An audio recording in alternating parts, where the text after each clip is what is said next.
자, 그러면 지난번에 이어서 이번 주에도 부정과거에 대해서 한번 살펴보도록 할게요. 지난번에는 제1 부정과거를 살펴보았죠. 자, 이번 과에서는 제2 부정과거 능동태, 중간태, 직설법을 살펴보도록 할게요. 자, 제2 부정과거 능동태, 중간태, 직설법을 살펴보기 전에 먼저 부정과거와 미완료에 대해서 다시 한번 생각해 보도록 할게요. 여러분이 보시는 것처럼 자, 부정과거는 뭐라고 그랬어요? 한마디로 말씀드리자면 요약이라고 했죠. 그렇죠? 반면에 미완료의 양상은요. 진행이나 계속이라고 했어요. 그렇죠? 자, 예를 보세요. 어제 밥 먹고 있는데 전화가 왔어. 이 문장을 한번 생각해 보세요. 여기서 밥 먹고 있는데는 무엇일까요? 부정과거일까요? 미완료일까요? 미완료겠죠. 그렇죠? 지금 진행을 나타내고 있잖아요. 또 전화가 왔어는요.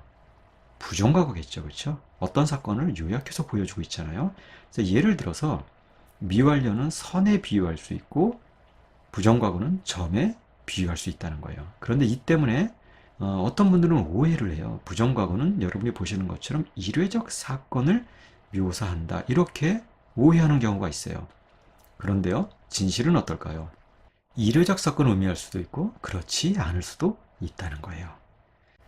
자, 여러분이 보시는 것처럼 부정과거를 확대해서 한번 생각해 보자는 거예요. 이 전체가 부정과거의 덩어리예요.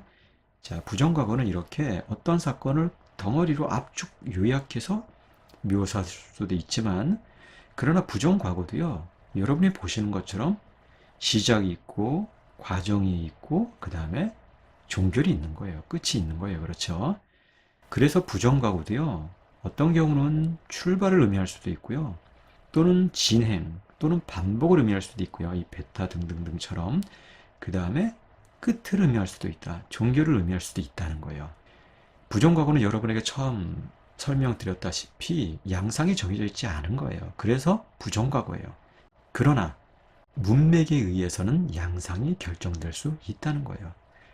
그래서 부정과거가 나올 때는요, 무엇보다 중요한 게 바로 문맥이에요. 문맥에 따라서 이것은 시작을 의미할 수도 있고, 또 진행이나 반복을 의미할 수도 있고요.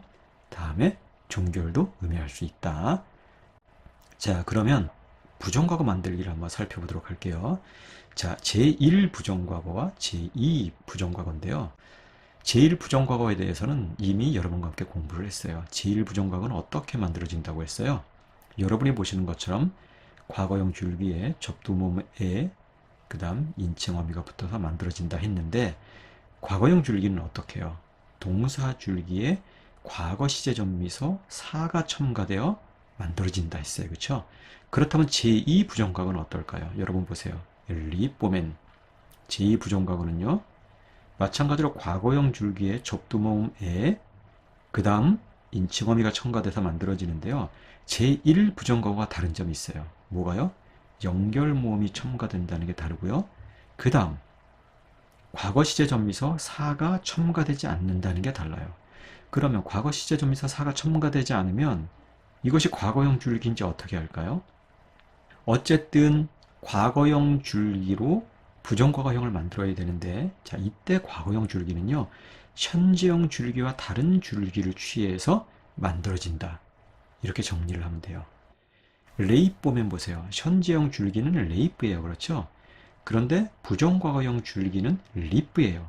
자, 현재형 줄기와 부정과거형 줄기가 다르죠. 그렇죠? 이렇게 현재형 줄기와 다른 부정과거형 줄기를 취해서 제2 부정과거형을 만드는 거예요. 당연히 과거 시제 전미사 4를 첨가하지 않아도 되겠죠. 그렇죠? 자, 그리고 제1 부정과거와 제2 부정과거의 차이가 무엇일까 하는 걸 생각해 보고 있는데, 사실상 차이가 없어요. 형태는 다르지만 부정과거 시제라는 성격에 있어서는 동일하다 하는 거예요. 물론 예외가 있어요. 언어에는 늘 예외가 있죠. 예를 들어서 에스테사하고 에스테를 보세요. 자, 에스테사는 제1 부정과거고요. 에스테는 제2 부정과거인데요. 제1 부정과거에서는 세웠다라는 뜻이 되고요. 제2 부정과거에서는 섰다라는 뜻이 돼요. 의미가 다르죠. 근데 이 경우는 예외적인 경우예요. 대부분의 동사는요, 제1 부정과거 형태만 취하든가 아니면 제2 부정과거 형태만 취해요. 이 시스템의 경우에만 이렇게 제1 부정과거형도 취하고 제2 부정과거형도 취하는 거예요. 그러나 이런 몇몇 동사를 제외하고는요, 제1 부정과거 아니면 제2 부정과거 형태만을 취하기 때문에 사실상 부정과거 시제라는 성격에 있어서는 아무 차이가 없다 하는 것이죠. 자, 그러면 패러다임을 한번 우리가 쭉 공부를 해 봐야 되겠죠. 자, 이 제2 부정과거에서는요, 리오 동사 형태를 사용할 수가 없어요. 왜냐면 리오 동사는요, 제1 부정과거 형태를 취하기 때문이에요. 조금 전에 여러분에게 설명드렸던 것처럼 동사들은 대부분 제1 부정과거 아니면 제2 부정과거를 취한다고 했잖아요. 리오 동사는 제1 부정과거를 취하기 때문에 제2 부정과거 패러다임을 만들기 위해서는 다른 동사가 필요해요. 자, 그래서 리오 동사와 비슷한 형태의 동사, 의미는 전혀 다르지만, 자, 레이뽀라는 동사를 취해서 제2 부정과거 패러다임을 만든 거예요. 자, 그런데 이 레이뽀는요, 능동태에서 사람을 주어로 취하지를 않아요. 그러니까 비인칭 주어를 취해서 그 의미를 전달하게 되어 있어요. 조금 더 구체적으로 말한다면 이렇게 무엇이 누구에게 부족하다 이런 식으로 사용이 돼요. 여러분이 옆에서 예를 보시는 것처럼 한소이 레이베 이런 형태로만 사용된다는 거예요. 하나가 네게 부족하다. 자, 그러면 당연히 내가 부족했다, 네가 부족했다 이런 의미로는 사용되지 않겠죠. 그래서 제가 이렇게 괄호로 표기를 해 놓은 거예요. 이런 의미로는 사용되지 않지만 그래도 자, 인칭 어미를 우리가 공부를 해야 되기 때문에 이렇게 내가 부족했다 이런 식으로 제가 기입을 해 놓은 거예요. 자, 쭉 한번 볼게요. 엘리폰, 엘리베스, 엘리베, 엘리뽀멘, 엘리베떼, 엘리폰.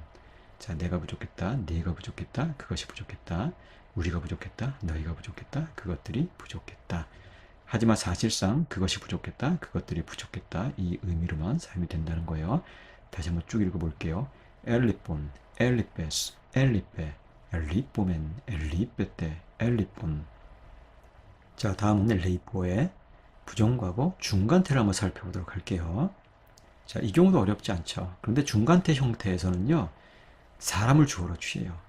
여러분이 아래 보시는 것처럼 소유격 형태의 명사를 목적으로 취해서요, 무엇 무엇을 필요로 하다 또는 무엇 무엇을 결여하다 이런 의미로 사용이 돼요. 자, this woman 리베타 이 소피아스 이런 형태로 사용된다는 거예요. 너희들 중에 어떤 사람은 지혜가 부족하다.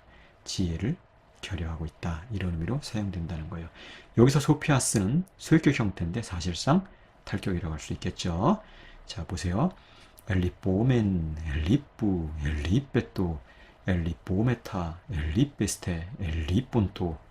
자, 여기서 이 두 번째 단수 인칭을 한번 살펴보세요. 엘리뿌는 뭐가 축약된 형태예요? 엘리, 베소가 축약된 형태죠. 그렇죠? 이 에소에서 시그마가 탈락해서 에오가 됐다가 에오가 우로 변화가 된 것이죠. 엘리뿌. 원래는 엘리베소 형태죠. 그렇죠? 예, 제가 다시 한번 쭉 읽어보도록 할게요. 엘리뽀멘, 엘리뿌, 엘리베또, 엘리뽀메타, 엘리베스테, 엘리본토. 자, 다음은 모음으로 시작하는 동사의 제2부정과거 능동태에 대해서 한번 살펴보도록 할게요. 자, 이 경우도 이미 우리가 공부를 했어요. 미완료 공부할 때 모음으로 시작하는 동사의 경우는 그 모음을 장음화시켜준다. 접두 모음 에를 첨가시켜주는 대신에 앞모음을 장음화시켜준다 했던 거 여러분 기억나죠? 자, 이 경우는 만약 장음화시켜준다면 어떤 형태가 되겠어요? 이 에우가 에우가 돼야 되겠죠. 근데 이 경우는요, 원래 이 에우도 이중모음, 이 에우도 장모음이기 때문에 더 늘려줄 수도 있고 늘려주지 않을 수도 있어요. 자, 이 경우는 원래 형태를 그냥 유지한 것이죠. 자, 마찬가지로 쭉 읽어볼게요. 헤우론, 헤우레스, 헤우레, 헤우로멘, 헤우레떼, 헤우론. 자, 헤우로는 나는 발견했다. 헤우레스는 너는 발견했다. 헤우레는 그는 발견했다. 헤우로멘은 우리는 발견했다. 헤우레떼는 너희는 발견했다. 헤우로는 그들은 발견했다가 되겠죠. 다시 한번 쭉 읽어볼게요. 헤우론, 헤우레스, 헤우레, 헤우로멘, 헤우레떼, 헤우론. 자, 헤우리스코의 제2부정과거 중간태 직설법 살펴보도록 할게요. 자, 인칭어미는 다 동일하죠. 그렇죠? 헤우로멘, 헤우루, 헤우레또, 헤우로메타, 헤우레스테, 헤우론또. 자, 헤우로메는 나는 얻었다. 헤우르는 너는 얻었다. 헤우레토는 그는 얻었다. 헤우로메타는 우리는 얻었다. 헤우레스테는 너희는 얻었다. 헤우론토는 그들은 얻었다가 되겠죠. 자, 다시 한번 쭉 읽어보도록 할게요. 헤우로멘, 헤우루, 헤우레토, 헤우로메타, 헤우레스테, 헤우론토,